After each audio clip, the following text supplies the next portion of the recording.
Hey team, it's Ripper here. Hope you guys are doing great. Awesome video right here. Druid per a lot of requests. And again, first of all, I want to say thank you.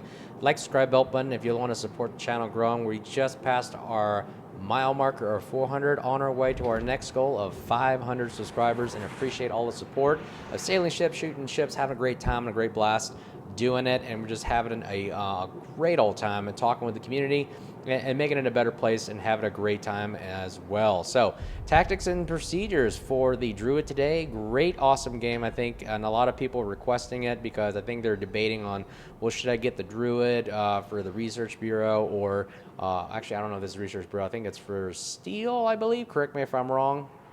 But another steel ship. A lot of people are, debating on either Ragnar, or they're getting, do I get the Shikishima, Bergonia? Hopefully these videos give you guys better judgment on really limited resources, and make a better decision for you guys of your play style and what you like and what you enjoy. Because that's what I was always looking for, is like, hey, I want cool videos of cool ships that I would always like to have, or just to entertain myself, watch and learn and observe and have some great tactics. So we went to the middle right here, and you notice Shikishima pops right up, and we get a little bit of radar, or I believe he's knocked in by radar, and we basically just get auto spotting, and we are just a railgun.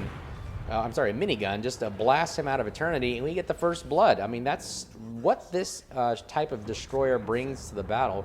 I call it the mini Tar, the mini Minotaur, if you will, and essentially has two of the front forward-facing guns that are like literally miniguns. I mean, they are pumping out AP shells only, by the way, but with improved ricochet angle. So what does that give you? That gives you this nose-in capability like a Petro does, and it gives you the, with the start-stop abilities of this ship, you're going to see what I'm going to do right now, this Minotaur, the big brother, where I'm literally just going to sneak in right behind him, front forward-facing guns only, using cover to mitigate damage as best I can. Look at this. We're getting citadels. Look at that. Boom, boom, boom. Citadels.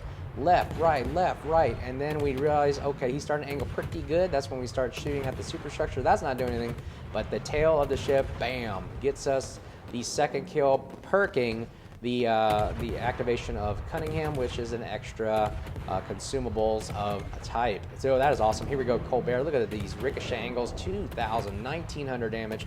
Literally, this is a minigun. It is a minigun on a little destroyer with forward-facing capabilities. So look, it's really difficult to shoot, this kind of slim profile, but it seems like this guy's doing a great job hitting me. So we had to smoke up and also get into cover as well, while also capping Bravo Cap to give our team a little bit of an edge and a little bit of lead and a little bit of morale boosting, if you will. It's always great to see your team capping and getting two or more points than the other team. You notice my health is really, really low. I mean, we started with 25,000, which is pretty high for destroyers, so they keep that in mind of these new destroyers coming out. You got the Ragnar, which starts around 25, 26,000, getting it up all the way to 30,000. You have the Ragnar here starting at 25.3, and you get it up to about 28.8. Pretty formidable destroyers to go up against, especially with the tech tree line. Only, your base is 19,000 to 22,000-ish for regular destroyers, so you get an extra 3,000 on these destroyers. So again, the Druid, what is this really about? I like it because it is more of a knife fighter. It goes in, and I've gone up against a Druid, and I thought I understood the tactics with it, but those rail guns, I'm telling you, those guns can really just put a damage on your day, taking massive chunks out of your health, especially in a destroyer that doesn't have heals, like you saw earlier, the Shimakaze. I mean, the goal of really is not to destroy or kill a destroyer right off the bat, but it is to take as much damage on it as possible, so later in the game, they have to really rethink their moves, because with low health, they really debate whether or not they want to push or charge a target, because they only have so much health and they don't have any heals. So keep that in mind when you're charging some of these destroyers. You're putting damage on them initially hurts them a lot. Supporting the Kleber here, and Daring pops out, and we see him. He's kind of our little bigger brother, or little medium brother at arms as well, British style battle or destroyer. But you notice, look, we're just putting too much damage, and this is exactly what I'm talking about. When I face a Druid, them taking 2,900 damage off us every second is ridiculous. I mean, there's no heal in the world that it can save you from something like that, especially when you go into Wolfpack style gameplay like this, working together with other destroyers. And I like that because the Druid is a great complement ship. It doesn't do well to contest caps like, say, a Smallin, a Ragnar, or a Vampire, but it does a great job of, I would say, heavy gunner support, like a heavy machine gunner, where you are essentially getting help from other destroyers who are spotting for you. You pop smoke, you hide in cover, and you just rain AP shells like crazy. And that gives you a very good, formidable complement. And I like that because this requires you to work with your team.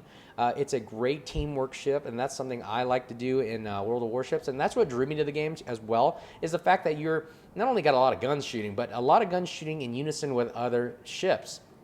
And that's something really, really great I like about the support aspect of it. And that's why I like the channel. The channel also brings together a community of support and fun. And now we have a great ship advantage. It seems like a lot of games are acting like this nowadays where, man, it's just a steamroll. And I don't know what it is, but matchmaking isn't really, it doesn't seem like it's balancing out very well. But I digress. It's still fun. I call it clubbing baby seals, if you will. Just like rolling over somebody and just not letting up. But right now we're debating, do we take on cruisers broadside like a Hindenburg there, or do we have the 2 battleships on the left? So I like to basically sit here, wait, and see what develops. What can we start farming on? And we like to take the Yamato. So pop smoke right here, wait till go concealment, then fire. I noticed that's a new technique. I started realizing that if you shoot before your smoke disperses enough, the enemy team sees you for a split second, and they are quick on the money. I've noticed lately in destroyers, I've been getting these random shots and undetected. It's because I popped smoke early, or I got spotted by an airplane really quick. And I'm telling you, these battleship players can really put the reticle on you really fast and get off a shot, and it hurts. I mean, even though I'm at 7,000 health, one of those shells can really take me down to like a quarter of that. So you got to think about, hey, let me just be patient, let the smoke disperse, and then fire. Working our way on the Yamato here. Look at the damage. 58 penetration hits, and we are up to 90,000 damage, ladies and gentlemen. That's exactly what this thing provides. Heavy gunnery support, and then Bravo's cap is getting challenged right now, so we're going to hold right here while our team helps out with Bravo, but we're going to see if we can take on the Schlieffen. Now, Schlieffen is something you don't want to mess with. There it is. Luchen's just popped right there. It means he's got a fast reload on the secondary, so I'm going to have to wait to smoke because I cannot contest with this, and he's charging me. The downside of a Druid is that you have no torpedoes, so they can charge you. So you got to basically pick and choose your battles wisely and run away when you see something like this forming. Now, the reason why I thought about running away is because the Schlieffen has 6-kilometer hydro, but he's almost dead, so I like to fire, and let's see if we can get him off the map real fast, and boom! Whammy kablammy. He's out of the game, and we are now 3 kills in with 3 ships left. It looks like we can charge now because, I mean, we have the majority of our team. It looks like this game's in the bag, and now we're just having fun, messing around to see what we can improve tactics-wise and weaponry-wise. So, Destroyer, there's that Montana. Yeah, he's too far away. He's pretty much out of the game. I knew Schlieffen had torpedoes, so I had to basically be cautious and pop my hydro to make sure where these things are at. Man, Schlieffen is my favorite battleship now, but you got to be careful going up against it. Knowing your enemy, know your tactics, know your ships, it really helps you, give you a lot of situational awareness of what you need to do. Okay. So now, I'm just reading the chat. Someone says, whose toes do I need to carry to get a Druid? Yeah, that's funny. I wish I had seen that in the chat, but now looking back at it, it's pretty funny. Yeah, everybody loves a Druid. A Druid is something, like when you see it on the starting lineup, you're like, oh my gosh, I got to go against one of these. The only counter I really have against a Druid is really to be long range, radar, and just being standoff away from it, and torpedoes. Because honestly, the Druid is really just good at like what a Petro does, is face in, nose in, smoke up, shoot. More of these tactics, what I'm doing right here is when the game is kind of weeded out, I can pretty much go broadside and, just poking fun at a Yamato. But again, it is a, I believe, again, it's a still ship. Correct me if I'm wrong, but it is a great ship. I think the Druid is really formidable. Look at this. The firepower on this thing is insane. Your reload is insane. Look, I'm penetrating the full side armor of a Yamato at angle. This is incredible, and I'm going to melt him. The other thing I do like about it is the fact that in these arms races, you get the reload boosters. This thing is like a super minigun. It's pretty awesome, and just like that, we just melt a Yamato. So hope you observed the tactics and had a blast right there. 4 kills in the game. This thing is a beast.